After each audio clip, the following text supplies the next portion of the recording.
En el estado de Guanajuato, a través de un juicio de amparo, dos mujeres lograron registrar su matrimonio.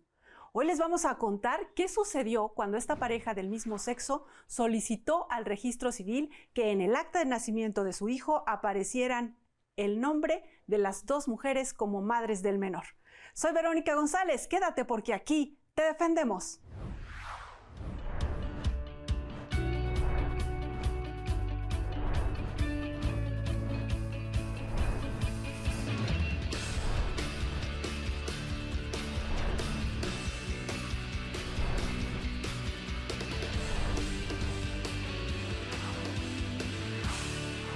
Daniel Cruz Cano, asesor jurídico del Instituto Federal de Defensoría Pública en la Delegación Guanajuato. ¿Cómo te va? Bienvenido. Hola, ¿qué tal? Verónica, gusto en saludarle. Gracias por acompañarnos. Cuéntanos quiénes son Xochitl y Katia. Obviamente no son sus nombres reales, les vamos a nombrar así para proteger sus datos personales, pero dinos cómo es que les niegan su derecho para registrar su matrimonio. Xochitl y Katia vivió por un largo periodo en unión libre. Para principios del año 2020 deciden contraer matrimonio.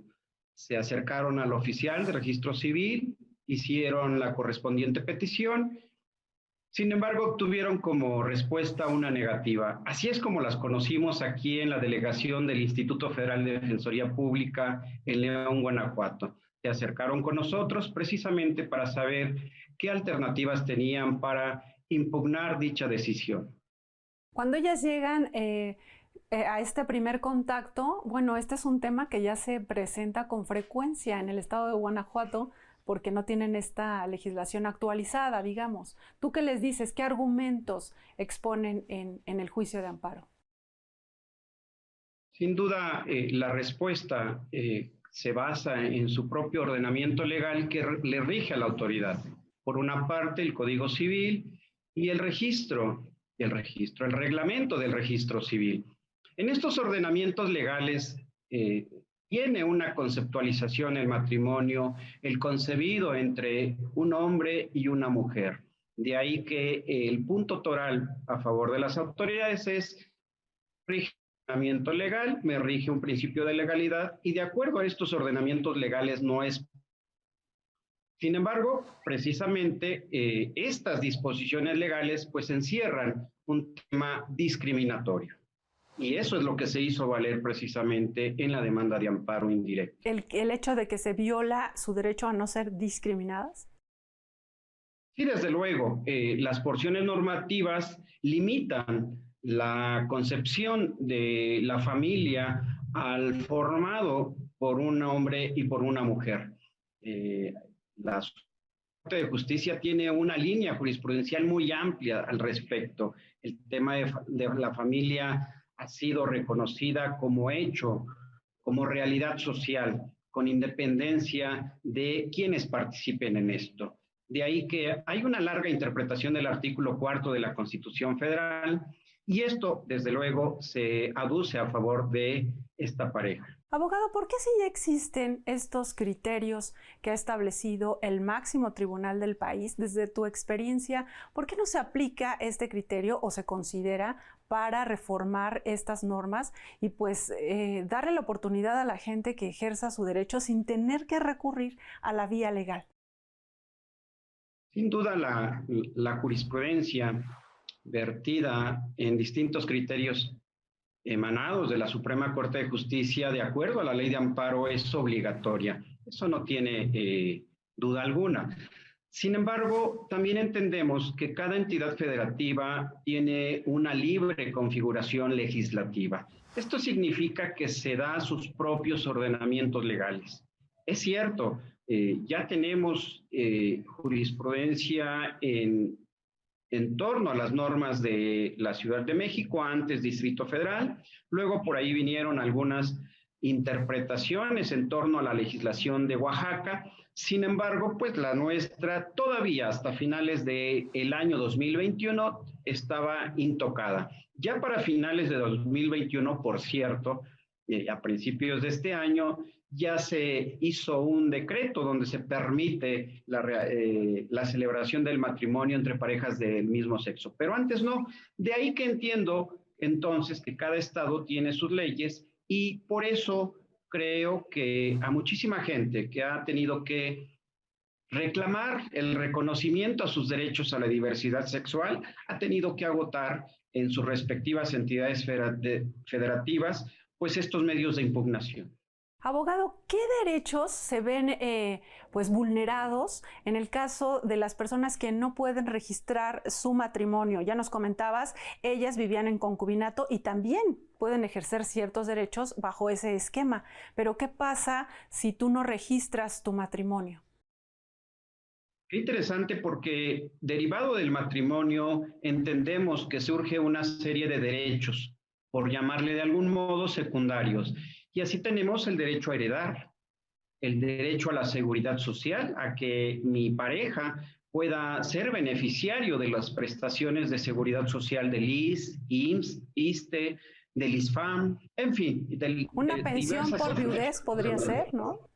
Por ejemplo, la pensión de viudez. Entonces, es muy, muy importante, es muy, muy relevante, no solo por el derecho a formar una familia, sino por la posibilidad de gozar de otros derechos, desde luego. Bien, entonces por eso era importante y también su deseo de ellas de registrar su matrimonio. Tú planteas esta situación en un juicio de amparo y ¿cuál es la respuesta del juez?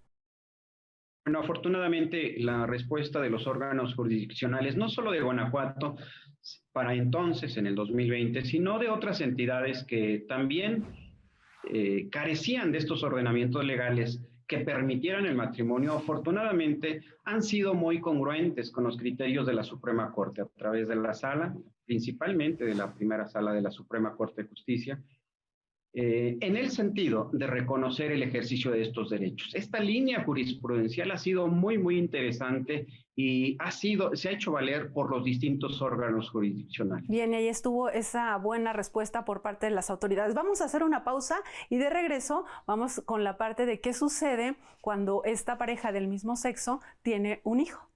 Vamos a la pausa, no se vayan.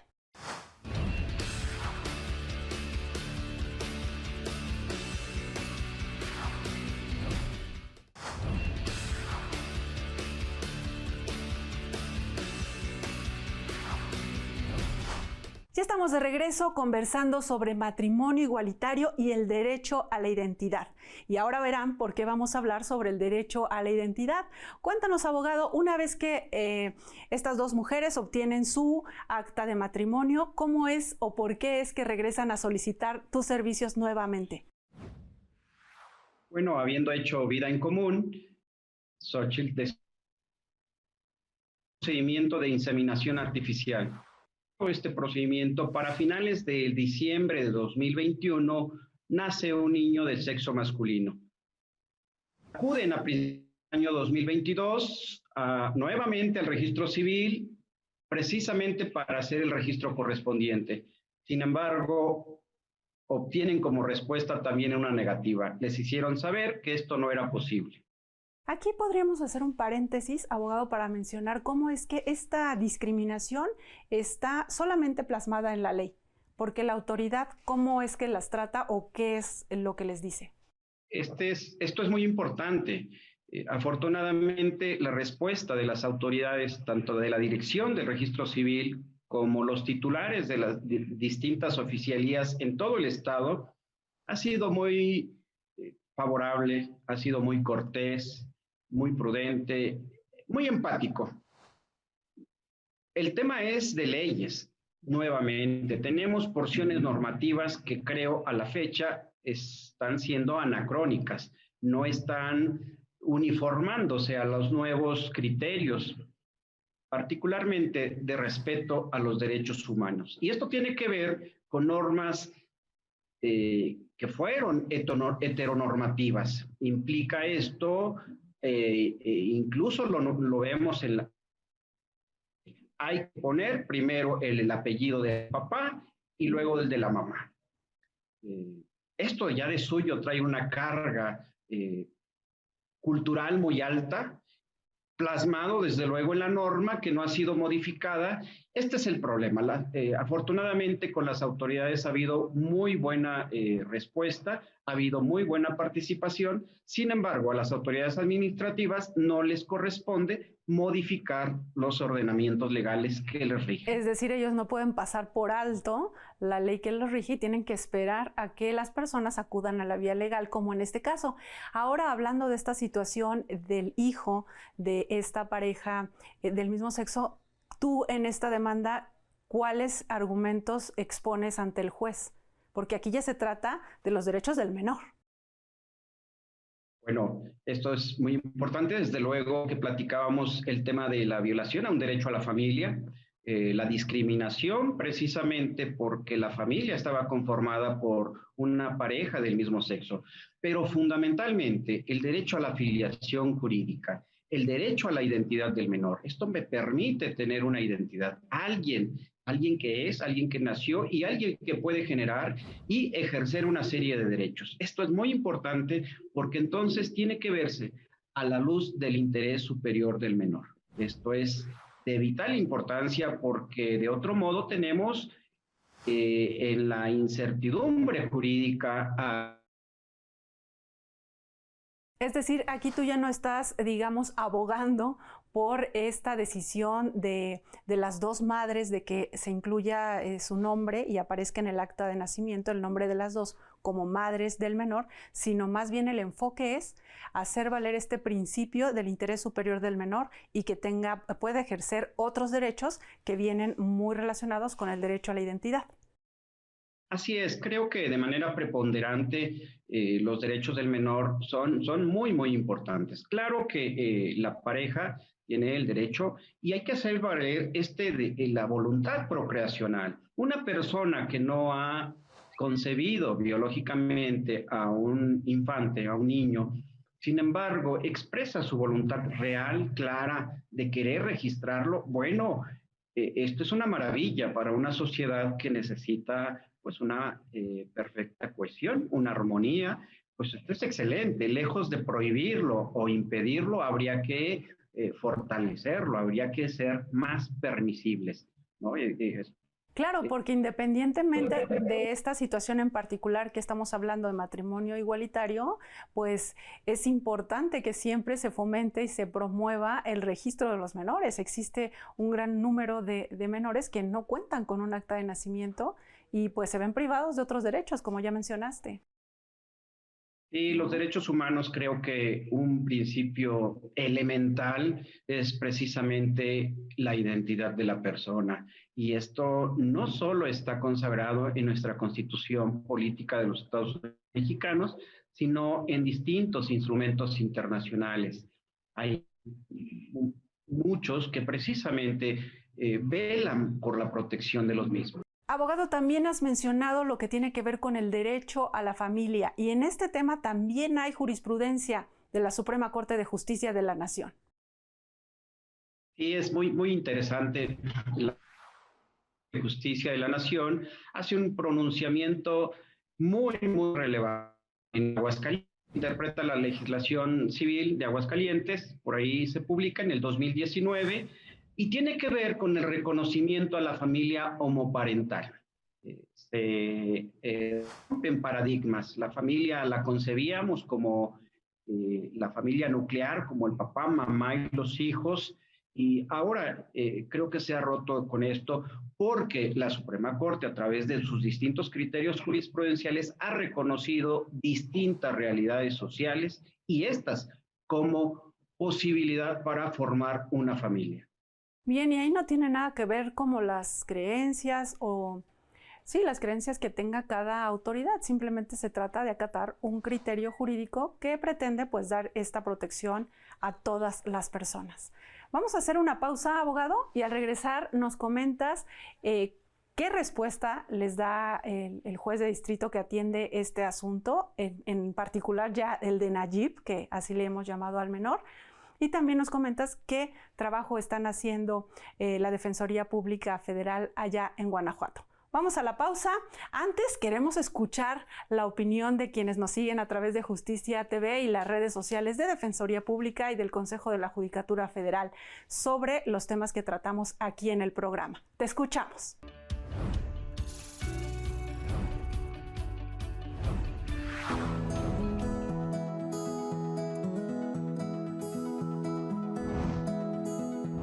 Que no deberían existir esos obstáculos mientras se demuestre que los contribuyentes son aptos para cuidar al menor. Pues es un tanto con respecto a las leyes y quizás también un poco en la sociedad, con digamos cierto estigma que se le sigue, con el que se le sigue percibiendo, más por eso digamos la dificultad para tanto como a veces para adoptar y poder registrar hijos, nombres de los padres o las madres. Pienso que actualmente pues la sociedad está sufriendo unos cambios en el modo de pensar, un cambio de cultura, y pues en sí hay personas que están de acuerdo y personas que no, o otras que son indiferentes a tales pensamientos, pero pues a fin de cuentas cada niño huérfano tiene el derecho de tener una familia, y también los adoptantes tienen ese derecho. Puede variando demasiado, ya que como hay distinciones de género, algunos puede ser que la mayoría diga que sí, pero la mayoría diga que no, ya que dependiendo de cómo opina cada gente, puede ser de que cómo se verían dos padres con un hijo, o viceversa, dos mujeres con un hijo. Y así puede ser a la vez que sí y a la vez que no, pero mayormente se dificulta mucho. Creo que en pleno siglo XXI es para que ya eso no fuera un obstáculo, porque tienen mucho derecho, al igual como una pareja normal, tienen tanto derecho en obtener y realizar tener una familia y no tenerla, porque nosotros mismos le estamos poniendo un obstáculo a ellos, el cual ya no tienen, porque también estamos quitándose derecho a tenerlo.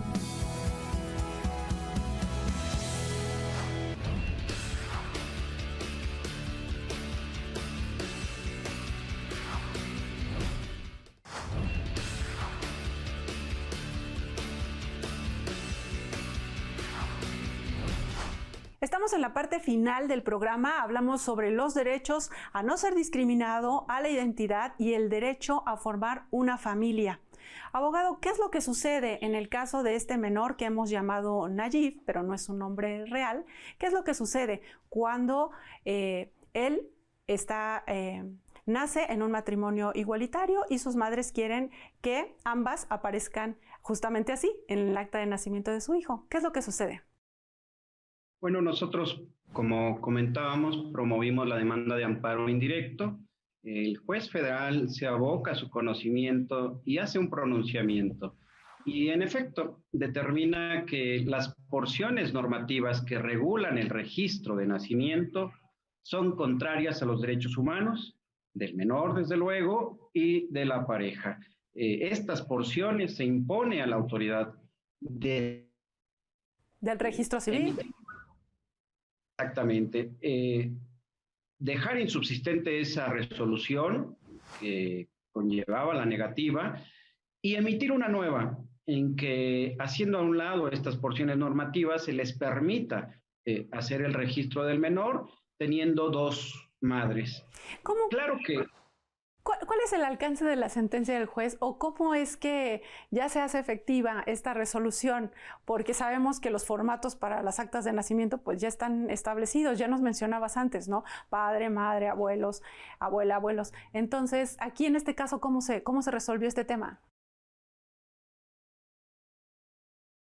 Ya tenemos unos formatos, los protocolos del registro civil vienen predeterminados, porque concebimos a los registros con papá y mamá, un varón y una mujer. Y es un problema administrativamente que encuentra la autoridad cuando va a cumplir. Sin embargo, queda superado, el acta de nacimiento aparece mamá y el nombre del menor con los correspondientes apellidos. Esto entonces, decimos, le permite el reconocimiento a la identidad del menor. y por tanto el goce de una serie de derechos que habrá de disfrutar a lo largo de su vida. Bien, pues en este caso se resuelve. ¿Y qué es lo que te dicen tanto Katia como Xóchitl cuando logran esto? O sea, ¿tienen alguna opinión sobre por qué tiene que ser tan largo o por qué se tiene que recurrir a la vía legal cuando es un trámite que podrían haber hecho al momento que nació su hijo, lo llevan al registro civil y se acabó? ¿Cuál es la experiencia de ellas? Claro que en principio no terminan de entender que este tipo de derechos no les sean reconocidos, no terminan de entender que este tipo de normas sigan sin modificarse, máxime cuando hay una serie de trámites, de juicios promovidos en contra de esos ordenamientos legales. Sin embargo, entienden que afortunadamente hay instancias legales, hay instituciones como el Instituto Federal de Defensoría Pública, donde se puede acudir para que de manera gratuita reciban este servicio. Y bueno, ahí está el resultado. Saben también que son temas no muy explorados. De pronto, pues estamos cargados desde nuestra propia idiosincrasia y de pronto el propio abogado no comulga con las opiniones. Pero eso es un tema de tolerancia, creo yo. ¿Qué otros temas, qué otros asuntos relacionados con estos derechos o con este caso que nos has comentado se presentan de manera frecuente allá en la delegación Guanajuato? Bueno, esto de la comaternidad es muy importante, es muy recurrente desde luego, y en la actualidad tenemos muchos que tienen que ver con la identidad de género. Las personas en su fuero interno se conciben como varones o como mujeres, a pesar de que en su acta de nacimiento diga lo contrario. Y este es un derecho que es difícil que se le reconozca. Se acercan a la oficialidad del registro civil diciéndoles que no se sienten a gusto con el nombre de varón y que prefieren un nombre de mujer y el sexo femenino, y desde luego que tienen como respuesta también una negativa. Nuevamente por la misma razón, la propia legislación según ellos, no se los permite. Sin embargo, afortunadamente los criterios de los juzgados federales aquí en Guanajuato han sido coincidentes en el sentido de determinar que estas normas también violan sus derechos humanos y que el procedimiento administrativo ante el propio registro civil es pertinente y procedente, ¿no? Así es que una vez que se obtiene una sentencia, se impone también al oficial del registro civil, se le expida esta nueva acta. Esto es muy interesante porque... Que sea una nueva acta de nacimiento, no una corrección. Sí, se tenía el temor de que esto provocara una especie de fraude. Hay una reserva del acta. Creo que habrá en todo momento la oportunidad de que las autoridades competentes indaguen sobre el antecedente de la persona. Claro. Pero mientras esto no sea bajo un procedimiento debidamente instaurado, tendrán el derecho de conservar su identidad y que esto no sea público para no convertirlo en un escarnio público. Claro, se estarían violando otros derechos. Abogados, se nos termina el tiempo. Nada más me gustaría que para finalizar nos recuerdes a todo el auditorio de Justicia TV cómo pueden acceder a los servicios de la Defensoría Pública Federal. En todo el país tenemos delegaciones del Instituto Federal de Defensoría Pública donde podrán acercarse con un asesor, podrán consultar, plantear el problema y, de ser pertinente, se le habrá de dar el servicio correspondiente.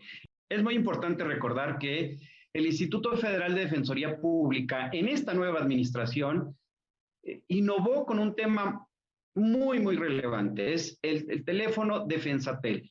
¿Esto por qué es tan relevante? Bueno, porque pueden ser contactados, los servicios pueden ser solicitados vía telefónica en cualquier hora del día, los 365 días. Así es que tampoco será un obstáculo el que vivan lejos de la delegación correspondiente. Exacto, y ahí los canalizan al servicio que le puedan brindar de manera gratuita.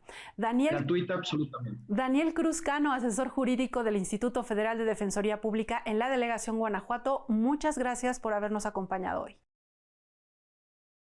El agradecido soy yo. A usted también, gracias por su atención, gracias al equipo de producción. Soy Verónica González, quédense en la señal de Justicia TV.